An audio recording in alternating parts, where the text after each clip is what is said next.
By far the most common question I get is, how will this affect my credit score? This is really a topic that can take up an entire video because of how we've been indoctrinated into this idea that you must protect your FICO score at all costs.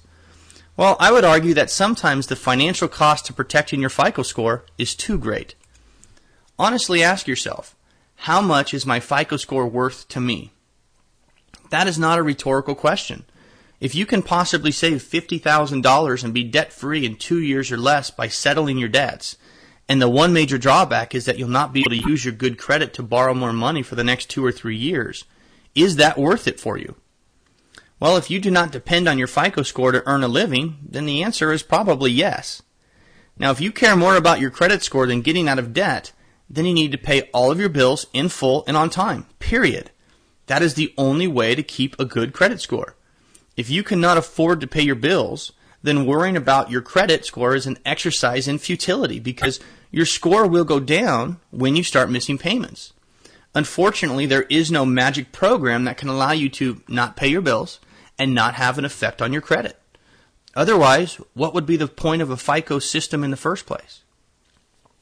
Now, if you're already behind on your bills, then this issue really doesn't apply to you because you have probably already done the damage to your score, and settlement can actually help it if that is the case. Some of you may be in a position where you've always paid your bills, you've never been late, and you do have a decent FICO score, but you're drowning in debt. Well, if you have a 750 FICO score, but your debt is so high that you couldn't get a loan if you wanted to, then what is the value of having a 750 FICO score? I would argue that it might make more sense to rip the Band-Aid off, get out of debt as quickly as possible, and then start rebuilding your credit once you're debt-free.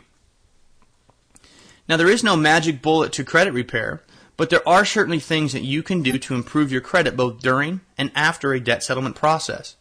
So debt settlement is certainly going to have a negative effect on your credit, but it will not be as damaging as bankruptcy. Now, depending on your individual situation, you should be back in a good position credit-wise in about 2 or 3 years' time, but more importantly, you'll also be debt-free. Now, to address the issue of creditor phone calls, creditors have every right to contact you to ask you why you haven't paid them. Now, there are certainly things that you can do to minimize phone calls or avoid them, but there's really no way to completely eliminate them. A few years ago, we could contact creditors and let them know that we were representing a debtor of theirs and ask them to contact us if they had any questions. Well, today, creditors no longer do that. Because of their own internal policies, they are still going to try to contact the debtor and try to get them to pay again. When you think about this, it just makes sense. If I hit you with my car, do you think I'd rather deal with you or have you hire an experienced attorney that understands what he's doing? I would obviously make out much better if I could convince you not to hire an attorney. Here, the same principle applies. The bank will make out much better dealing with an individual that doesn't understand this process than dealing with someone that does. So there's no way to completely stop the phone calls, nor would you want to. Keep in mind, this is a negotiation. Keeping the lines of communication open is a better negotiating strategy than closing them down. So again, if anyone tells you that they'll stop all of the phone calls with special letters, remember what I said earlier about peaches and cream. I've seen many settlement companies tell their clients that they will send cease communication letters to get the creditors to stop calling.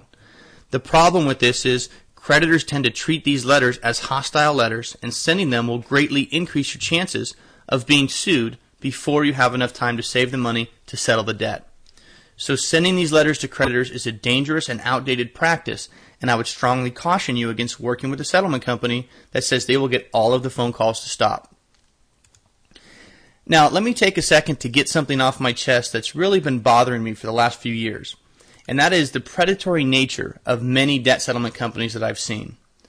Don't ever confuse the financial concept of debt settlement with these one-size-fits-all so-called programs that many debt settlement companies are trying to get you to sign up into. Over the last few years, the need for good, solid financial solutions for consumers dealing with debt has exploded.